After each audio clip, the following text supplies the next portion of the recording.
Shalom, shalom, family. Welcome back to another Sister for Sister story time session with your favorite sister, Shia Lawyer or Shia Fire.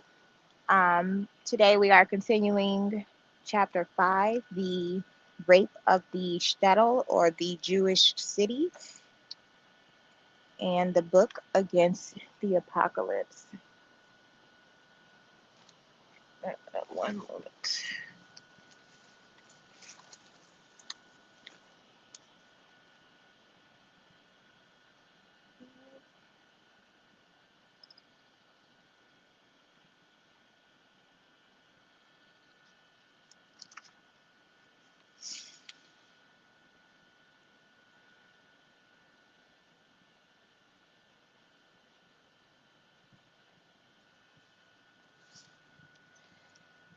So except for the final note of affirmation, it would be impossible to identify as a young Shtetl revolutionary the person uttering these prophetic denunciations in their original Hebrew. It couldn't be Mendel up to his old tricks because Mendel never sallied quite so directly. Then again, Mendel never had a gun, whereas Model Peikel, the young revolutionary whose last name means the back part of a stove, took the mandate of the revolution into his own hands and aimed it against his own people. Ordering the pious Jews of the shtetl to sweep the streets on the first day of the Passover festival was hardly what Zechariah had in mind when he railed against the false prophets, and Model's perverse application of scriptural authority was aptly rebutted by a counter quotation. The Shtetl Jews reaffirmed their allegiance even as they were forced to desecrate the holiday. My vows to the Lord I will pay in the presence of all his people, in the courts of the Lord's house, in the midst of Jerusalem. Hallelujah from the Hallel. Psalms 116:18 through 19. In this face-off between perversity and traditional piety, unlike in the earlier rounds between Mendel and Popperville, the reader's sympathy goes out to the embattled collective, not to the embittered rebel. Yet Chaim Hazaz rigged the fight to make it more interesting. In his story, Model is only one among the least sympathetic, in fact, of a number of rebels who read the words of Revelation as an apocalyptic code whose certainty in their own election gives them license to transform society in anticipation of the imminent end. Like the Jews of Qumran or like the Kabbalists of Safed, this small group of initiates devises its own sacred text. Unmarried men and women live together, their bathhouse lodgings or their communist club becoming the center of religious fervor, a surrogate shtibel and temple in one. They drink late into the night, singing revolutionary anthems, and then go carousing in the snow. The formerly sleepily neglected shtetl is suddenly turned into a battlefield for competing messianic strategies. The protagonists include Polishchuk, the uncompromising Bolshevik, who in a moment of ecstasy throws himself into the frozen river like a fervent Kabbalist. Sorok, Soroke, the magpie, who acts on the coming anarchy by burning down all the squires' mansions. Henia, the tip of the romantic triangle, who celebrates the revolution as the total redemption, and Shmuel Frankfurter, the apostle of brotherly love. Even Jews, still rooted in tradition, are not immune to the redemptive fever. Model Privisker, the Hasid, will spout Lurianic Kabbalah and prophetic eschatology inspired by his ever more frequent bouts with the bottle. and Reb Burr joins up with the young revolutionaries out of a deep affinity for Schmel Frankfurter. Nature, too, invokes the language of tradition in order to proclaim the total revocation of the old. The storm spread out, long, dangling, crooked, blinding, and round, and they blasted and blew, taku, very, veheriu, about freedom on earth and about the end of the redemption, about amens once answered with voices loud and joyous that had since grown silent. Excuse me. About the trilling song and psalm with which congregants once upon a time backed up their leader of prayer, about festival feasts that had been disrupted, about grooms and marital honors that had been abrogated, about the Jewish pulse that had gone dead. Until now, nature presided over the rites and ceremonies of the eternal people, joined in its celebrations, and confirmed its cyclical rhythms.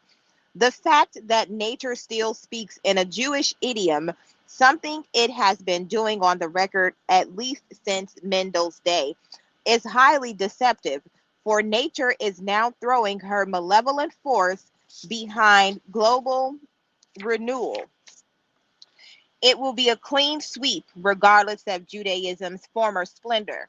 Witness the fate of model Privisker, who at that very moment is using the cover of the storm to hide his merchandise and will eventually be exposed and uprooted. However interpreted, the liturgical echoes augur ill. Pulsing beneath the rhetorical surface is the ancient drum beat of hunger, desecration, expropriation, and eternal presence.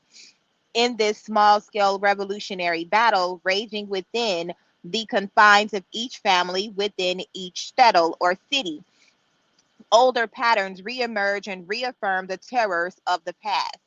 At the end of the first story in Hazaz's trilogy, model Pikeeln discovers an enemy who does not honor the distinction between proletarian and bourgeois Jews, between the living communist international, recall his opening words, and the threatened name of Israel. To save his own skin, model per force becomes the savior of the shtetl. In chapters from the Revolution, a Jewish militia organizes to meet the common enemy, only to be demobilized by the Russian army in retreat. The story ends with the Germans' sudden return and the shtetl helpless to act in its own defense. At the very moment the revolutionaries achieved their highest pitch of self-transcendence in Schmel Frankfurter, Reb Burr proposes a toast to Petlura, who irrigated the land with the blood of Israel, the blood of old and young, men and women, all of them saintly and pure. None of those assembled is then able to drink. In Hazaz's scheme, the shtetl and its revolutionary cadres became more archetypal the closer they come to catastrophe. Ukrainian peasants killed two of Shmel's friends before the pogrom is called off, and the shtetl fears the worst. Like bound calves lying in the darkness, the houses of the shtetl stood bound by the winds, the terror, and the sadness. An ancient fear, this terrible garb of Israel, covered the town from the day of the funeral onward. Each night its sleep is marred by symbols of martyrdom, such as the heavenly altar on which the souls of the righteous are slaughtered, and by signs of the apocalypse, such as Armilus, the wandering Jew, fearful apparitions, all. And the history of this story, the apostle of brotherly love, is predestined to die in the final act of terror, just like his ancient archetype. Everything else then falls into place. The Bolsheviks abandoned the shtetl just before Passover, assuring a massacre at the proper hour. The White Army general, an expert on Jewish sources, acts in accordance with Jeremiah's prophecy and decimates the town, so that Rachel may properly weep for her children. Shmuel, Frankfurter, guilty of being both a Jew and a Bolshevik, is crucified outside the town. Looking back on the brave new Shtetl world, Hazaz concluded that Jews had failed once more to hasten the global redemption. Their selfless struggle had been for naught, and in their haste to throw off the burden of the past, the Pharisaic law, the forms of Jewish joy and celebration, they had laid their own helplessness bare. So the trilogy closed on a bitterly ironic note, with the local peasants, unwilling partners to that redemption, creating a new synchronistic religion around the altar of Jewish self-sacrifice. They transformed Shmuel's gravesite into a holy shrine, hailing him as the Messiah. Beyond that, the Jews had lost the shtetl too. It would no longer house either the old temple or the new. All its dreamers, prophets, and profaners had been abandoned to the storm. As the end drew nearer, Jewish writers harked increasingly back to the beginning, until ends and beginnings started to blur.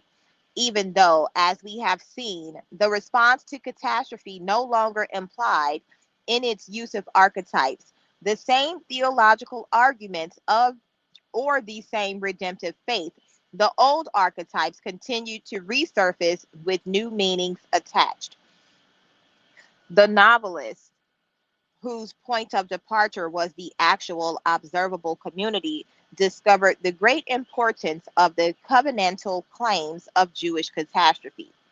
After Weisenberg and Warshawski, one would not have expected ever to hear the shtetl referred to in mythic terms again. But the redemptive promise of revolution, followed so swiftly by the fear of total destruction, gave the old symbols a fearful new vitality.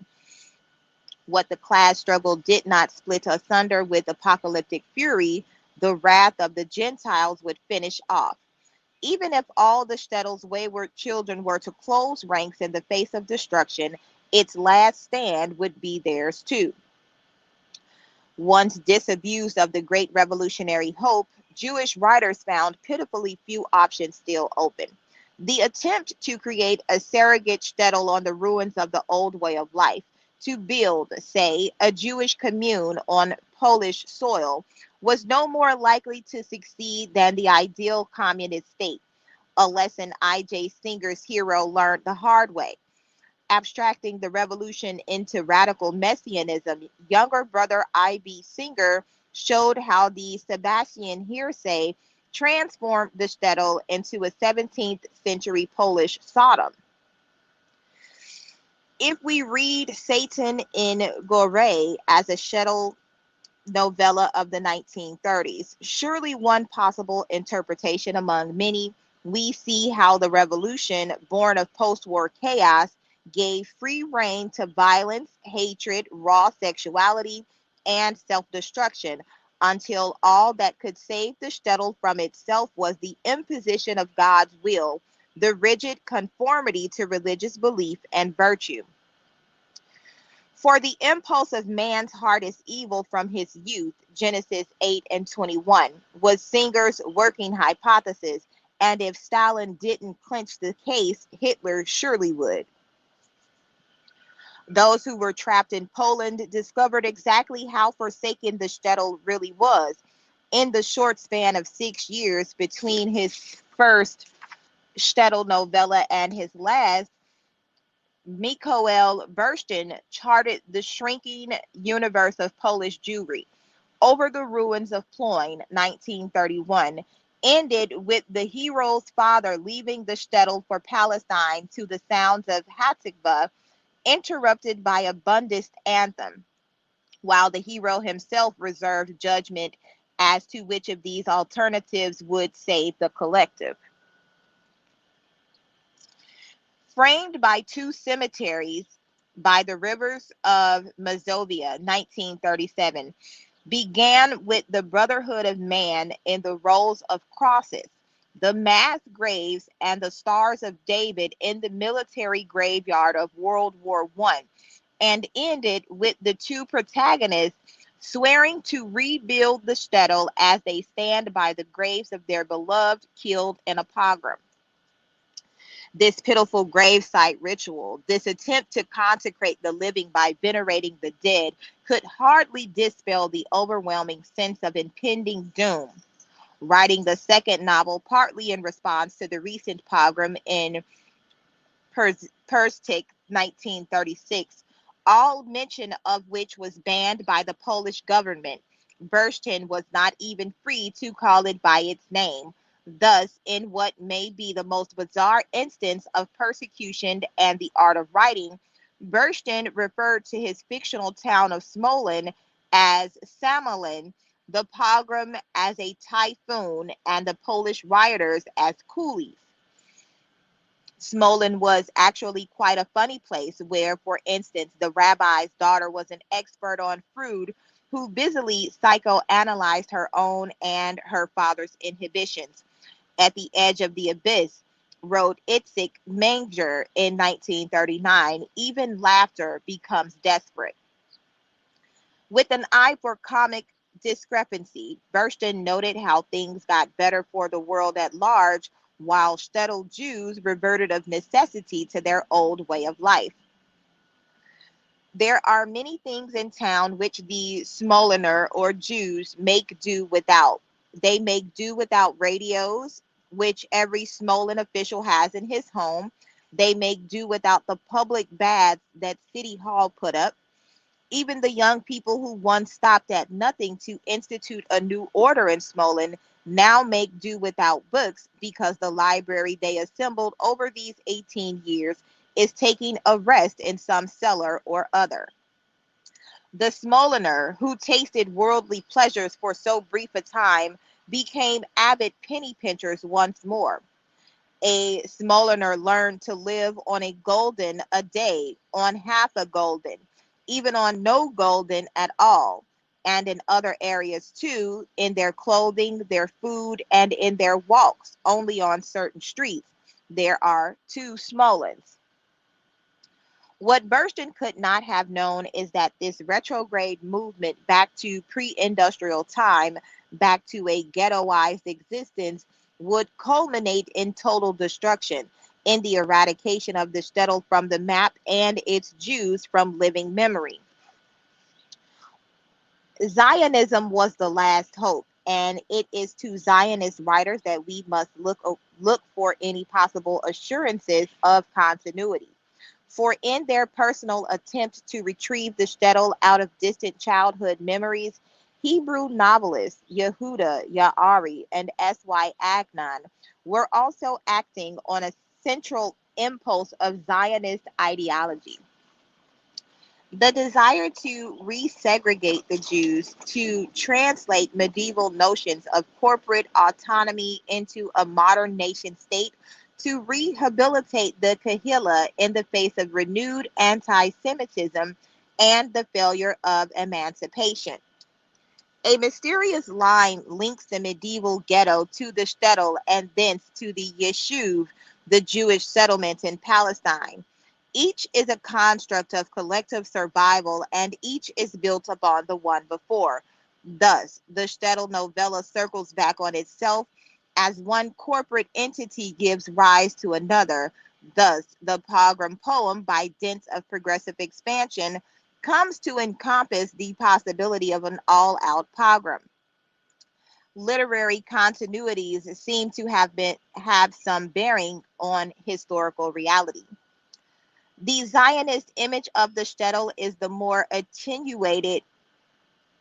form, attenuated from reality for its being a deliberate projection on the part of the author, but is also the more precious because it is the only thing left of the past that can be preserved for the future. When Ya'ari and Agnon measured their respective towns in terms of Jerusalem, their purpose is not to deflate or deprecate, but to redeem the shtetl for themselves and for their people. The measure is fairer now than it was in Masculine times because Jerusalem too is earthbound, finite, open to attack.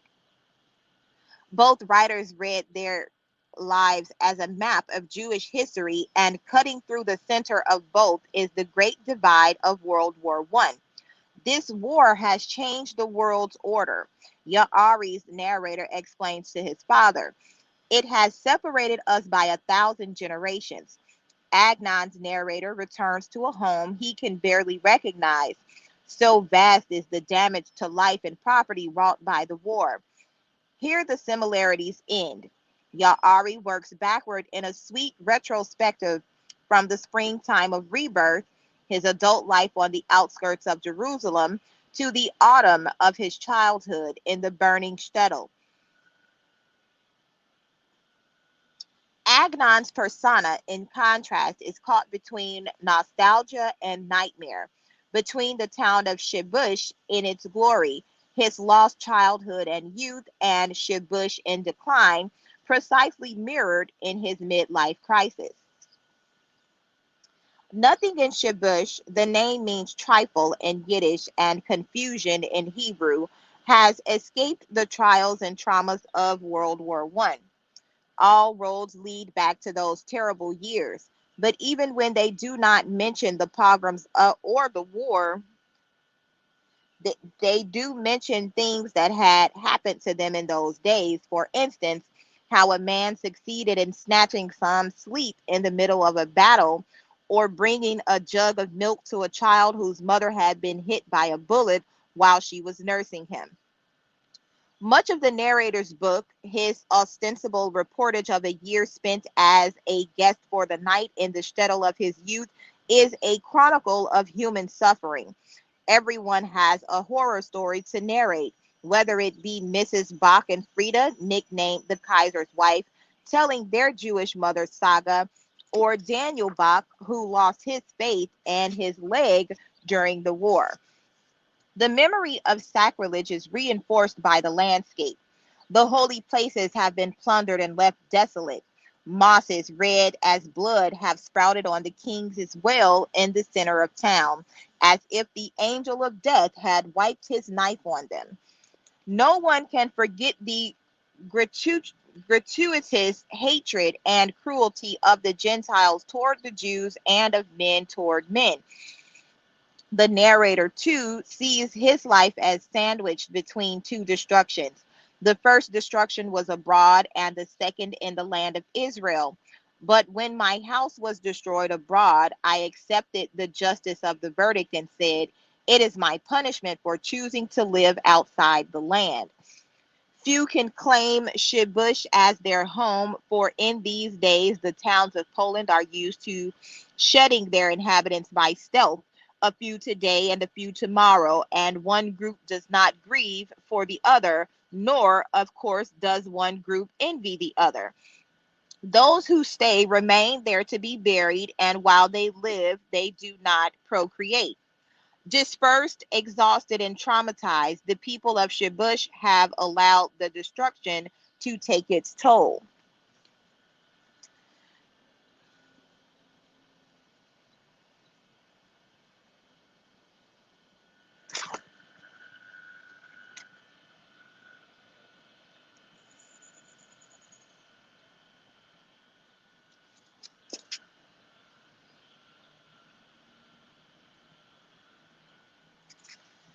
Shibush is all the dead towns in Yiddish and Hebrew fiction, including Agnon's own fictional constructs from the very beginning of his career. The graveyard is the only place that really thrives. Grave literally touches grave, not as in the town where there are many places free between one house and the next. Given Agnon's concern for the moral and religious crises of Eastern European Jewry, the market makes only a perfunctory appearance in chapter 32 as a place that is always empty. The surface panorama of Jewish folkways, the so-called mimetic layer of the shtetl's image, is totally fragmented. Two chapters, 34 and 35, devoted to the houses of prayer in our town, actually expose the extreme divisiveness and petty squabbling among the various Hasidic dynasties. These schisms upon schisms that produce a plethora of competing quorums. The inhabitants know all about the myth of their shtetl as Kahila Kadosha, even without the proddings of their penitent sons. These tourists stay in fine, great cities and travel about all over the world, and they tell us to stay here where we are, where our fathers prayed, so that we should have the privilege of dying as holy martyrs and win the world's praises by showing what fine people the Jews are, and win the world, I'm sorry, who willingly accept suffering and die for the glory of God.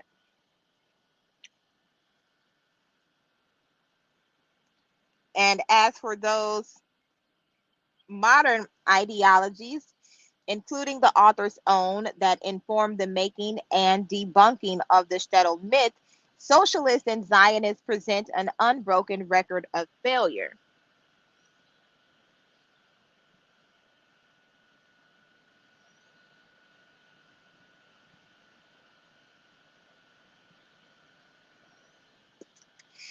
Shabush has its share of political parties ranging from the anarchist, socialist, and myriad brands of Zionists to the ultra Orthodox anti Zionist. It cannot be said that Shibush lacked idealists. The narrator concludes with his usual tongue in check, but between ourselves, how much did it cost?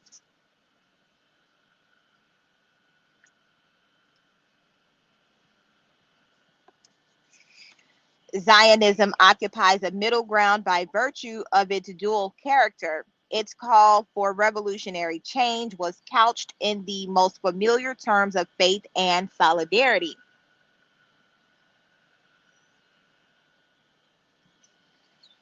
Jerusalem, Eretz Yisrael, the return to Zion.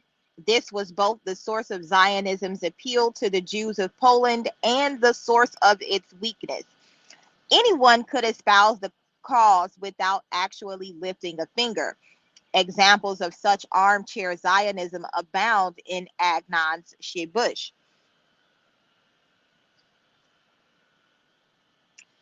It is the young, of course, who respond to the revolutionary call of Zionism, though here too, Shibush's record is mixed.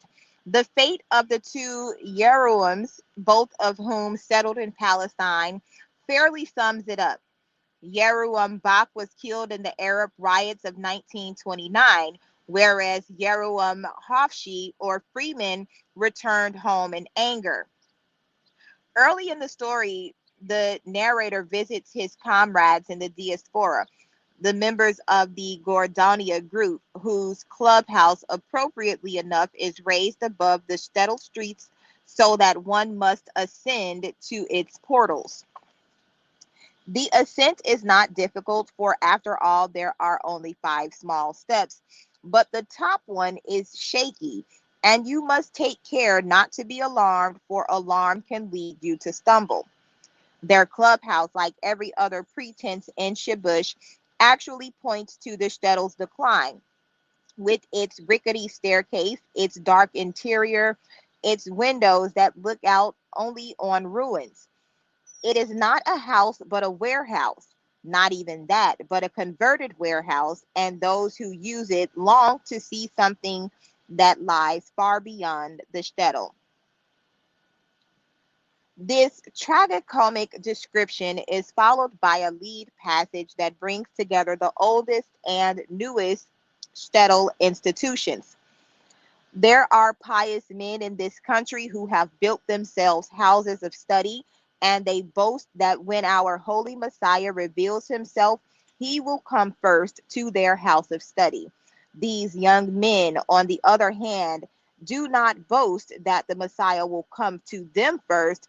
They do not mention him, but most of their thoughts are devoted to going up to the land of Israel and cultivating the soil. I do not know which are the more worthy of love, the pious in the diaspora, or who wish to trouble the Messiah to come and visit them abroad, or these young men who take the trouble to go up to the land of Israel to prepare it for him. Eventually, the narrator will choose, but not before he rescues something of the house of study, to take back with him to the land of Israel. For according to Agnon, Zionism in and of itself cannot sustain the people, even on the land. Witness the fate of Yehuram Freeman and of the narrator himself, who has twice left the land. Therefore, the ruins of the diaspora that stand as an emblem of loss also intimate a holiness that must be salvaged at all costs.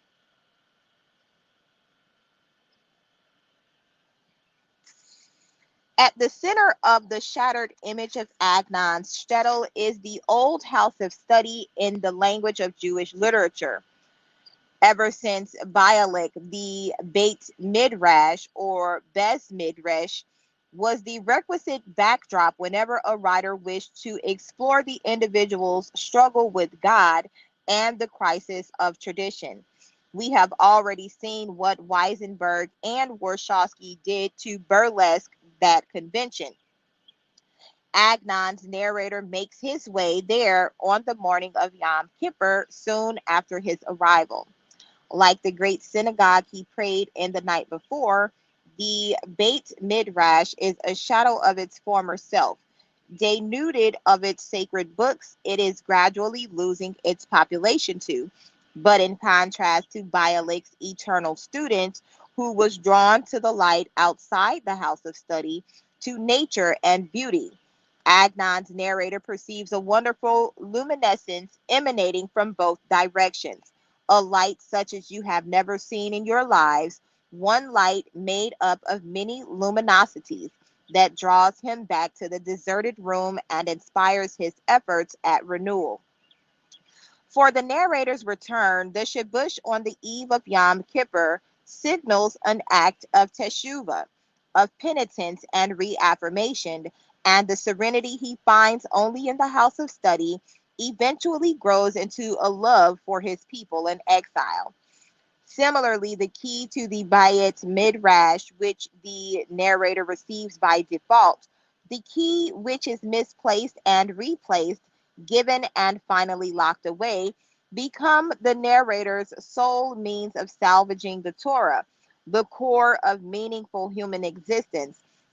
Midrashic layers underlie the allegorical message.